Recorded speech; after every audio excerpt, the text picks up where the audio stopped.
नमस्कार, खबर प्रधान देख रहे हैं आप और मैं हूं आपके साथ संगीता श्रीवास्तव।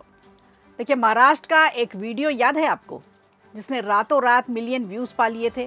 कैसा हराया, इसे लेकर कई मीम्स भी बने, खूब रील बनी। एक बार पहले ये वीडियो और देख लीजिए आप। कैसा हराया।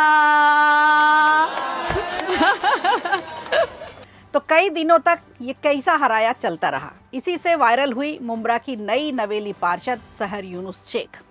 इनके इस रवैये को लेकर काफ़ी आलोचना हुई थी, इन्हें काफ़ी ट्रोल किया गया था। सबसे ज़्यादा लोगों को जो बुरा लगा वो था कि एक दिन पूरे मुंब्रा को हरा कर देंगे। ये लोग बर्दाश्त नहीं कर पाए और इनके लिए काफ़ी आलोचनात्मक रवैया रखा लोगों ने और काफ़ी टिप्पणी की गई। अब इन पर एक नई मुसीबत आ चुकी है। सहर यूनुस शेख पर फर्जी जाति प्रमाण पत्र के गंभीर आरोप लगे हैं। कुछ दिन तक तो सुनने में ये भी आया कि वो अपने पिता के साथ कहीं छुप गई हैं। मीडिया रिपोर्ट्स बता रही थी कि गायब हैं, लेकिन अब खुद सामने आकर इस पर उन्होंने सफाई दी है, बयान दिया है। एक चुनावी जीत और एक वायरल बयान, और फिर अचानक लगा ऐसा आरोप जिसने पूरी राजनीति पर पानी फेर दिया। जी हाँ, मुंब्रा की राजनीति में इस समय सबसे ज़्यादा चर्चा में नाम है AIMIM की पार्षद सहर यूनुस शेख का, जो वार्ड नंबर 30 से नगर निगम चुनाव जीतकर आई हैं। और सहर शेख को स्थानीय राजनीति में एक तेज तर्रार और आक्रामक युवा नेता के तौर पर देखा गया है। AIMIM की टिकट पर चुनाव लड़कर पहली बार पार्षद बनी। जीत के बाद उनका कैसा हराया वाला बयान सोशल मीडिया पर खूब वायरल हुआ, जिसने उन्हें अचानक सुर्खियों में ला दिया। लेकिन अब वही चेहरा एक गंभीर विवाद के केंद्र में है। सहर शेख की पहचान सिर्फ एक पार्षद तक सीमित नहीं रही, बल्कि वे चुनाव के बाद तेजी से एक चर्चित राजनीतिक चेहरा भी बन गई। उनके बयान, सोशल मीडिया एक्टिविटी और चुनावी शैली ने उन्हें स्थानीय स्तर से हटकर एक अलग पहचान दिला दी। लेकिन अब उनकी यही पहचान एक बड़े विवाद से जुड़ गई है। आपको बता दें पूरा मामला क्या है। तो फर्जी OBC जाति प्रमाण पत्र के आरोप से जुड़ा है ये पूरा मामला।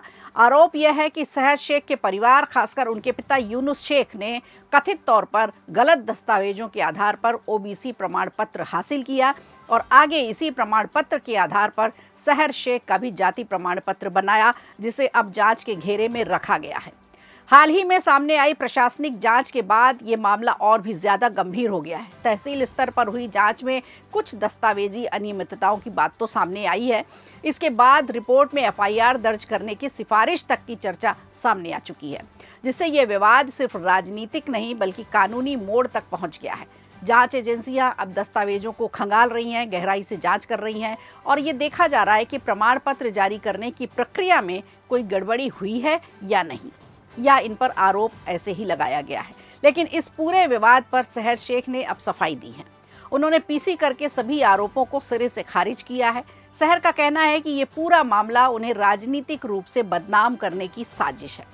सहर शेख का ये भी कहना है कि उनके सभी दस्तावेज पूरी तरह से वैध हैं और अगर किसी को शक है तो वे कोर्ट जाकर हर सवाल का जवाब देने को तैयार हैं। उन्होंने साफ तौर पर कहा कि मैं आरोप लगाने वालों का कोर्ट में ही सामना करूंगी, कानूनी तौर पर हर सवाल का जवाब दिया जाएगा। तो AIMIM की ओर से भी इस मामले को राजनीतिक साजिश बताया गया। पार्टी का कहना है कि उनके नेताओं को जानबूझकर टारगेट किया जा रहा है और बिना पूरी जांच के किसी निष्कर्ष पर पहुंचना गलत होगा।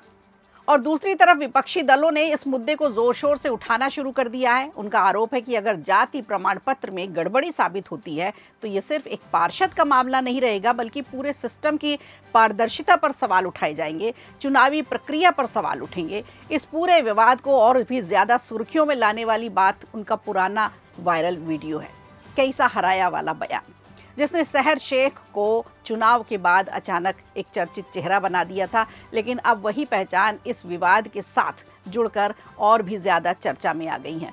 फिलहाल मामला अभी जांच के अधीन है। प्रशासनिक रिपोर्ट, राजनीतिक बयान और कानूनी प्रक्रिया, ये तीनों मिलकर इस केस को आगे बढ़ा रहे हैं। लेकिन असली सवाल अभी भी वही है, क्या सिर्फ राजनीतिक आरोप है या फिर दस्तावेजों में सच में कहीं कोई गड़बड़ी है? जवाब अभी जांच के बाद ही मिलेगा। कोर्ट की प्रक्रिया फिलहाल अभी बंद है, लेकिन मुंब्रा की राजनीति में मामला गर्मा गया है और एक नया मोड़ लेता जा रहा है। और इस समय शहर भी मुंब्रा की चर्चित चेहरा जो बन चुकी है वो भी आरोपों के घेरे में आ चुकी हैं। तो सारी प्रक्रिया के बाद ही सही जांच पता चलेगी कि आखिर सच में ये फर्जी मामला है या एक राजनीतिक आरोप है। वीडियो अच्छा लगा हो तो लाइक कीजिए, शेयर कीजिए और कमेंट बॉक्स में हमें ज़रूर बताइए।